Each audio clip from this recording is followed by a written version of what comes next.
最近有小伙伴想要看我发一路向前的跑法，那么今天我就出一个免费的车吧，极限铠甲啊，这个相信大家都有，然后它的性能各方面都还挺不错的，比勋章车都还要强，特性也还挺不错的。这边我也是有皮肤的，不知道你们有没有啊？如果说你们也想看用什么车跑什么地图的话，可以在视频下方评论出来哟。只要在条件允许的情况下，我能跑我就尽量给你们跑，好吧？前面我会用比较平民的跑法，后面会用一个比较高阶一点的跑法。来看一下啊，首先一个段位，正常的段位起步，然后卡满这个氮气啊，一下两下，卡满之后下来一个甩尾漂移，然后在这里点飘一下下来，直接一个甩尾漂移。注意路中间有个白线，往右侧这里直接撞上来啊，车头对准路线，直接空中 CWW 小飘，快速出弯，延续一下氮气。然后这里小飘一下过来，到了这个地方注意踩刹车，踩刹车啊，把车速降下来，漂移落地。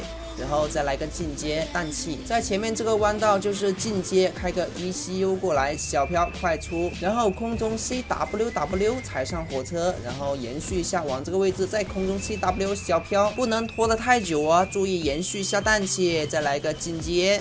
然后卡一下气，这里一个甩尾 CWW， 看准这个进道，跳台上面断掉胎印，然后这里用一个拉车头吧，拉车头比较靠谱一点，因为在这里可以延续一下氮气。准备下火车，空中 CWW， 然后一个进阶 ECU build 一下，延续，再来个进阶。这边都是一个小小的进阶啊，因为照顾那些不会甩尾的玩家啊。都是进阶氮气，后面没什么细节了啊。然后这里就是简单的一个漂移，上面快速出弯，直接到达终点啊。1分19秒的话，这个记录在星耀以下的段位基本上是够用的了。来，我们直接来个高阶一点的跑法。那么这个跑法就是运用上了一些弹射，比较极限那么一丢丢啊。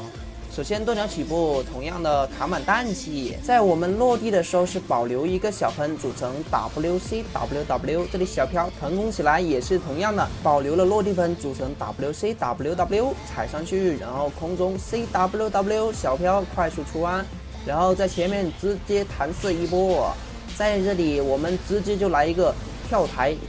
这里好像有点歪了，但是不太影响啊。我们这个细节也是做得非常稳啊，没撞墙就是不幸中的万幸了啊。其实，在大部分你们会觉得跑法跟我的差不多，但就是跑不快。其实最大的原因呢，就在于你出弯不够快。如果说你在每个弯道出弯都那么慢的话，那么你想一想，那么多个弯道你都慢那么一下。慢一下就是慢0点几秒，对不对？加起来呢，是不是就慢了很多秒了？这就是你们跑不快的原因咯。在这个一路向前的话，真的细节太多